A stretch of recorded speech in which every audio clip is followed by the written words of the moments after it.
Luto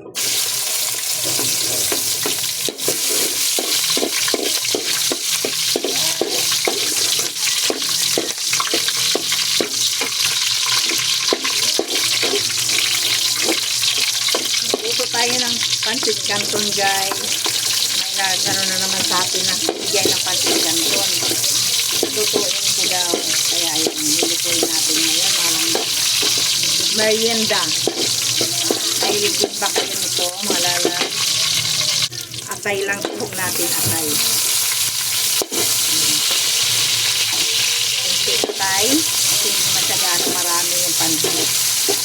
So, ganito ako pag ano lang, ay canton pala. Canton pala yung ano. Ganito ako pag nagluto para yung mga hindi kumakain ng atay, makakain. Kailangan mo yung sweet siya. Para, kasi iba nalalansahan sa atay. So, ayan. Tarat. Kung ganito din ba kayo magluto, mga langga.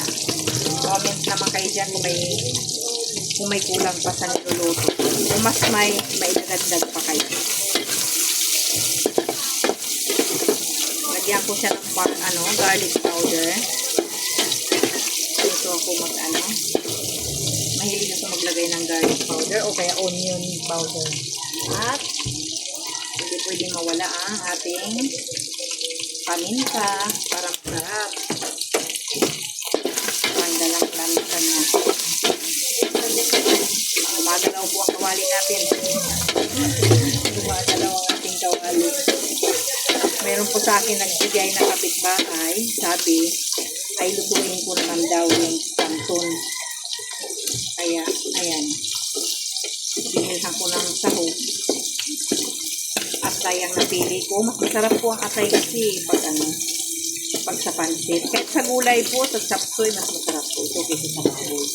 Kaso lang, may mga tao hindi kumakain ng atay. Ayan lang. So, ito pong nilalagyan ko na po ito ng timpla. Bago ko siya,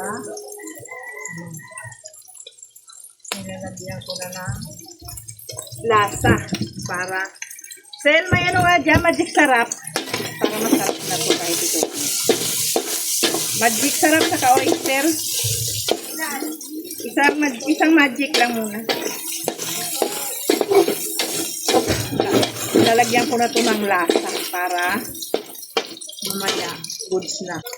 So, ayan, lagyan ko muna magic. Tapos, ganito ginawa ko. Kasi kanto ng lulutuin ko, hinalo ko na itong gulay.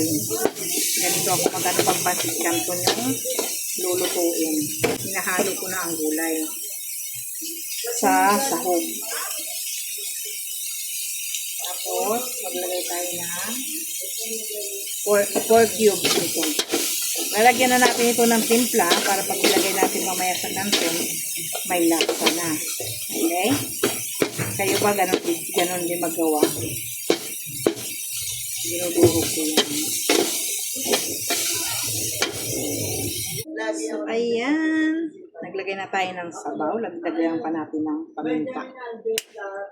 Tapos, naglagay na tayo dito ng 4 cubes at saka chicken cubes. Alam mo ba? Ayan, tumutuloy. Lalagay na natin ito ngayon. Galing pa ito ng Quezon.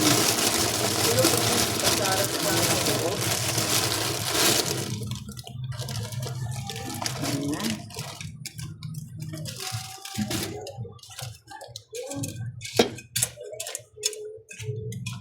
Mukhang marami yata ang ating sabaw. Pero okay lang yan.